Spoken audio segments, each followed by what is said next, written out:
warahmatullahi wabarakatuh. Bagaimana kabarnya hari ini? Mudah-mudahan selalu sehat ya. Perkenalkan, nama saya Heni Hemiati. Di kesempatan kali ini saya akan membahas tentang penyakit demam berdarah. Apa sih penyakit demam berdarah itu? Bagaimana tanda-tandanya? Dan bagaimana caranya kita terhindar dari penyakit demam berdarah? Kita tahu bahwa Indonesia sekarang sedang mengalami pandemi COVID-19. Dan kita juga sudah tahu kalau Indonesia sekarang sudah memasuki musim penghujan. Ada bahaya yang sedang mengancam kita, terutama dari penyakit demam berdarah. Sebelum kita ke pembahasan penyakit demam berdarah, di sini ada beberapa informasi. Sudah saya rangkum dari sumbernya dari tim gugus COVID-19 pertanggal 3 Juli kemarin tahun 2020 tentang penyakit demam berdarah yang ada di Indonesia. Baik, data yang pertama ada dari Kementerian Kesehatan Republik Indonesia bahwa Indonesia sudah lebih dari 700.000 kasus demam berdarah per tahun 2020. Wah, ini sudah banyak banget. Kita perlu waspada ya, kita perlu menjaga diri kita, keluarga kita, dan juga lingkungan kita. Jangan sampai kita juga terkena penyakit demam berdarah ini. Fakta yang kedua yaitu kasus demam berdarah sudah tersebar di 465 kabupaten dan kota. Wow, banyak banget. Berarti kemungkinan masing-masing kota sudah ada orang yang terkena demam berdarah ya. Lanjut lagi. 500 jiwa melayang di awal tahun 2020. Wow, berarti dari bulan Januari kemarin sampai bulan Juni sudah 500 orang meninggal, dan itu semua disebabkan karena penyakit DBD ini. Wah, kita perlu hati-hati banget. Kasus berikutnya, kasus DBD tinggi di wilayah yang terpapar COVID-19. Ini juga membingungkan juga ya. Ini menjadi perhatian kita bersama untuk sama-sama menanggulangi masalah COVID dan juga penyakit demam berdarah ini. Jangan sampai penyakit COVID dan juga demam berdarah ini dalam satu wilayah itu berbarengan. Jadi yang perlu kita perhatikan adalah gimana sanitasi yang baik, gimana sanitasi lingkungan kita jaga dengan baik. Baik, data yang terakhir yaitu kita perlu mencegah penyakit demam berdarah ini dengan menggunakan 3M+. Yang pertama yaitu menguras bak penampungan air, terutama air bersih di rumah ya, karena nyamuk DBD atau nyamuk Aedes ini senang banget hinggap atau bertelur di penampungan air bersih. Yang kedua yaitu menutup rapat-rapat penampungan air, terutama air bersih yang tadi ya. Selanjutnya yaitu menggunakan atau mendaur ulang kembali bahan-bahan atau plastik-plastik yang ada di rumah, kaleng-kaleng bekas kita daur ulang kembali sehingga jadi bahan baku atau menjadi bahan yang multifungsi lagi.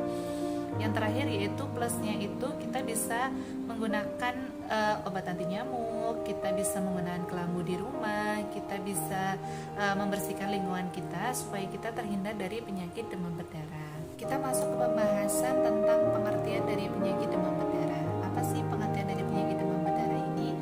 Penyakit demam berdarah disebabkan oleh virus dengue. Vektornya adalah nyamuk Aedes aegypti dan nyamuk Aedes albopictus. Biasanya menggigit manusia adalah nyamuk Aedes aegypti yang betina, bukan karena dia genit ya, tetapi Aedes aegypti betina membutuhkan protein dalam darah manusia atau darah mamalia lain untuk berkembang dan bertelur dengan baik. Jam kerja nyamuk ini sama halnya dengan jam kerja manusia, jam 9 sampai sore atau 2-3 jam setelah matahari terbit dan sorenya 2-3 jam sebelum matahari terbenam. Sama halnya dengan manusia bukan? Sekarang kita masuk ke tanda-tanda dari penyakit demam berdarah. Biasanya pasien yang terkena demam berdarah akan mengalami tiba-tiba panas tanpa kita tahu apa penyebabnya. Biasanya suhunya bisa mencapai 39 sampai 40 derajat. Tanda-tanda itu biasanya dibarengi dengan sakit kepala, mual, muntah, nyeri sendi, nyeri otot. Semuanya otot-otot terasa kaku dan pegal, lelah, nafsu makan hilang. Dan di beberapa pasien bisa juga mengalami radang mukosa, mimisan, kemudian mereka juga mengalami muntah darah seperti itu. Yang terakhir juga mereka mengalami shock. Kondisi shock ini dimana nadi mulai cepat melemah atau bahkan sampai tidak teraba. Nah, jika jatuh pada kondisi shock ini, tungkai juga terasa dingin. Ketika Anda pegang kedua kaki dan tangan terasa dingin, dan pada saat tes kapilari level harusnya cepat, tapi itu makin melambat.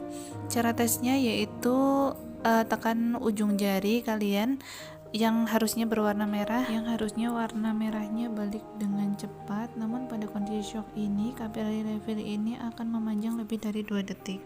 Baik teman-teman, sekarang kita masuk ke uji laboratorium. Siapa di sini yang pernah kena penyakit demam berdarah?